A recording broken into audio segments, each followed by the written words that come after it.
Hello everyone. একটা supreme কোর্টের রায়ে এই মুহূর্তে পরীক্ষার্থীরা অর্থাৎ যারা কম্পিটিটিভ এক্সামের জন্য প্রস্তুতি নিচ্ছে তাদের মধ্যে কিন্তু বেশ একটু ভীতিরই সঞ্চার হয়েছে। কি সেই রায় এবং কোন পরিপ্রেক্ষিতে সেই রায় এবং এটা নিয়ে কি সত্যিই গুজব ছড়াচ্ছে, এই পুরো বিষয়টা দেখার জন্য অবশ্যই দেখতে হবে, এই পুরো বিষয়টা জানার জন্য অবশ্যই দেখতে হবে এই সেশনটা। সো চলো দেখে নেওয়া যাক যে সুপ্রিম কোর্টের রায়টাই বা কি ছিল এবং সেই সংক্রান্ত কি সিদ্ধান্ত হতে চলেছে বিভিন্ন কম্পিটিটিভ এক্সামের ক্ষেত্রে। ওভার কোয়ালিফাইড এই শব্দটা এই মুহূর্তে একটা আতঙ্কের সৃষ্টি করেছে এবং সুপ্রিম কোর্টের রায়ের আসল অর্থটা কি? উচ্চশিক্ষিত হওয়া কি সত্যি অপরাধ? উচ্চশিক্ষিত হলে কি সত্যি চাকরি পাবো না? ইউটিউবে এই ধরনের গুজব কিন্তু ছড়িয়ে পড়েছে। তো দেখা যাক যে ইউটিউবের এই গুজব আসলে সত্যি নাকি বিভিন্ন চাকরির ক্ষেত্রে যারা উচ্চশিক্ষিত তাদেরকে পিছিয়ে পড়তে হবে। দেখা যাক আসল সত্যিটা কি। গুজবটা কি? গুজব হলো উচ্চশিক্ষিত প্রার্থীরা আর কোনো ছোট পদে আবেদন করতে পারবে না, যাদের এমএ বা পিএইচডি রয়েছে তাদের চাকরি বাতিল হয়ে যাবে, এরকম অনেক গুজব কিন্তু ইউটিউবে বিভিন্ন ভিডিওর মাধ্যমে ছড়িয়ে পড়েছে। যোগ্যতা যোগ্যতা গোপন করা বেআইনি, তবে নিয়োগ বিজ্ঞপ্তিতে সুনির্দিষ্টভাবে যদি সর্বোচ্চ যোগ্যতা বা ম্যাক্সিমাম কোয়ালিফিকেশন উল্লেখ থাকে তখন উচ্চশিক্ষিতরা আবেদন করতে পারবেন না। এই বিষয়টা অবশ্যই গুরুত্ব দিয়ে বুঝতে হবে যে বিজ্ঞপ্তিতে যদি সর্বোচ্চ যোগ্যতা বা ম্যাক্সিমাম কোয়ালিফিকেশন সেখানে উল্লেখ করা থাকে নোটিফিকেশনে, তাহলে কিন্তু উচ্চশিক্ষিতরা আবেদন করতে পারবেন না। সেক্ষেত্রে উচ্চশিক্ষিতরা যদি আবেদন করেন সেটা কিন্তু বেআইনি বলে গণ্য হবে। এটাই কিন্তু সত্য, গুজব এটা নয়। তাহলে আরেকটু জেনে নেওয়া যাক যে বিষয়টা কি করে এলো। ঘটনার সূত্রপাত হচ্ছে সিন্ডিকেট ব্যাংকের একটা মামলা দিয়ে। অক্টোবর 2018 সিন্ডিকেট ব্যাংকে অ্যাটেন্ডেন্ট পদে নিয়োগ বিজ্ঞপ্তি দেওয়া হয়েছিল। শর্ত ছিল ন্যূনতম অষ্টম শ্রেণী পাস, সর্বোচ্চ 12 অর্থাৎ উচ্চ মাধ্যমিক। এখানে সর্বোচ্চ মেনশন করা ছিল। ঘটনাটা কি না, স্নাতক একজন ব্যক্তি, গ্র্যাজুয়েট একজন ব্যক্তি এই যোগ্যতা গোপন করে এই 12 পাস যেখানে সর্বোচ্চ শিক্ষাগত যোগ্যতা মেনশন করা ছিল এরকম একটা চাকরি তিনি পেয়েছেন।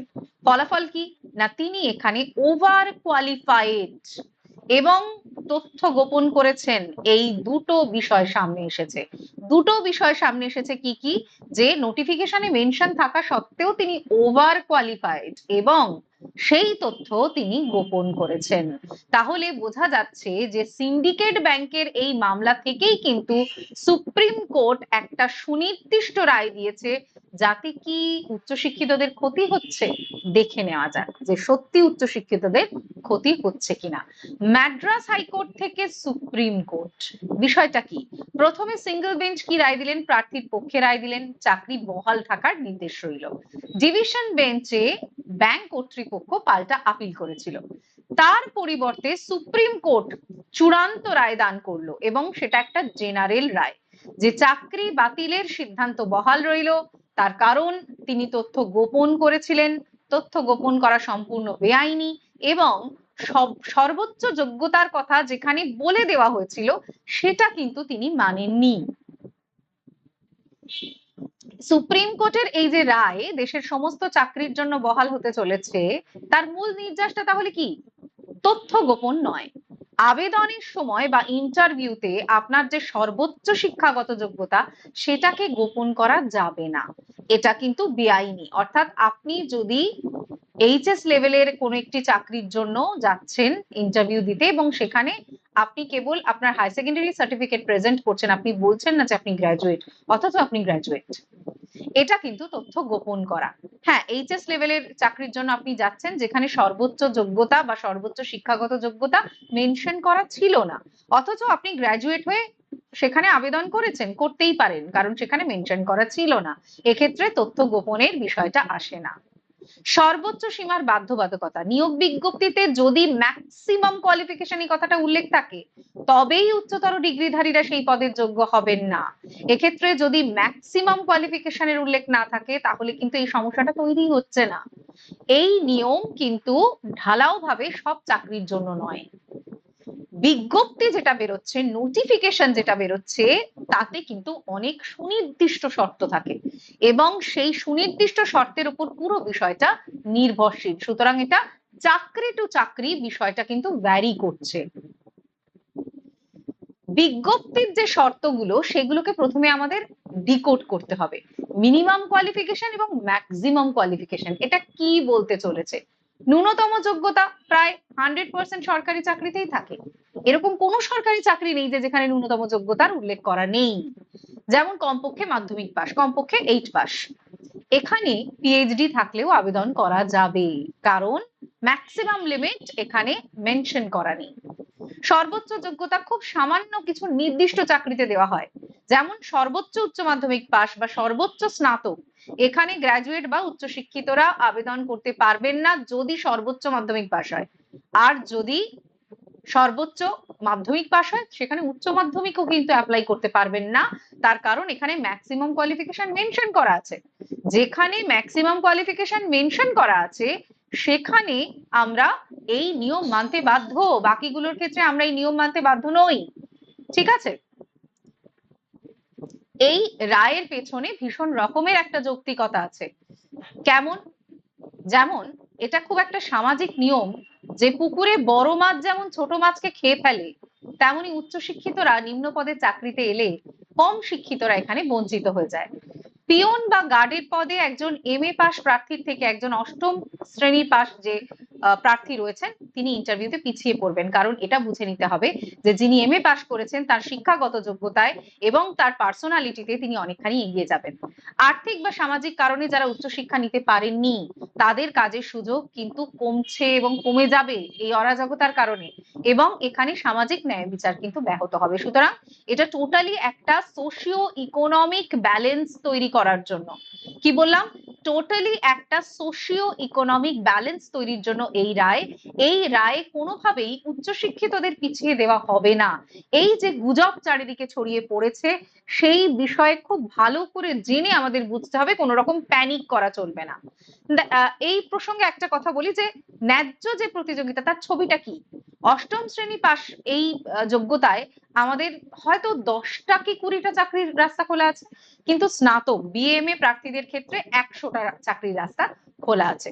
সুতরাং এই নির্দিষ্ট 10টি চাকরি যাতে এই নির্দিষ্ট সংখ্যক যারা উচ্চশিক্ষিত হতে পারেননি কোনো কারণে তাদের জন্য বরাদ্দ থাকে, এই সংরক্ষণটাও কিন্তু প্রয়োজন।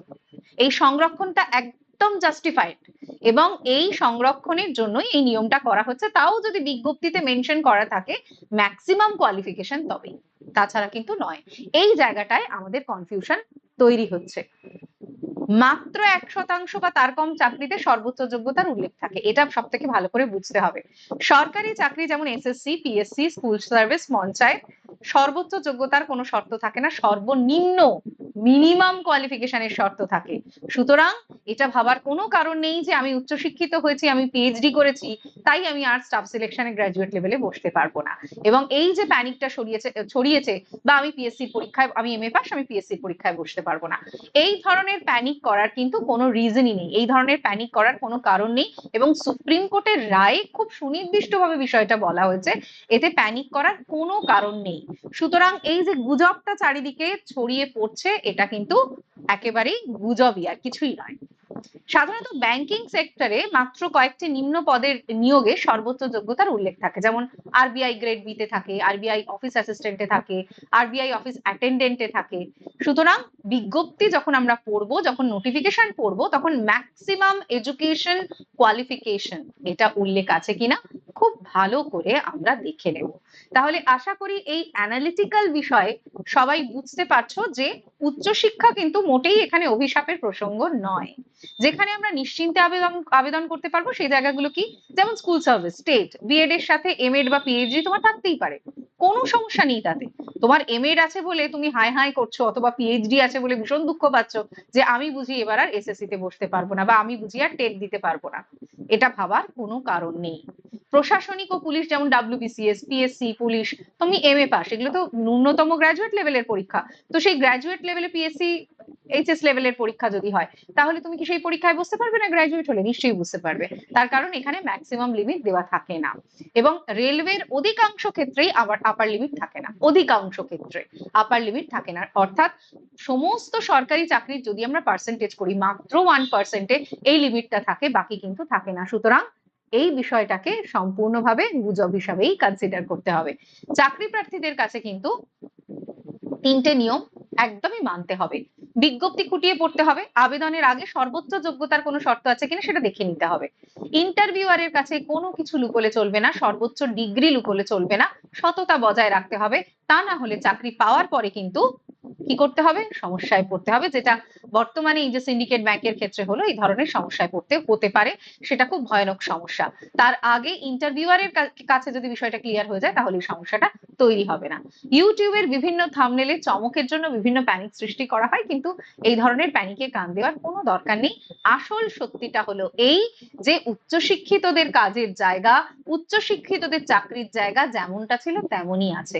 কেবলমাত্র কোনো রকম মিথ্যাচার যাতে না করা হয়, এবং সমাজের সংরক্ষিত কিছু মানুষের কাজ, তাদের জীবিকা যাতে কোনোভাবে হ্যাম্পার না হয়, যাতে কোনোভাবে সেটা এফেক্টেড না হয়, সেই জায়গার কথা মাথায় রেখেই কিন্তু সুপ্রিম কোর্টের এই রায়।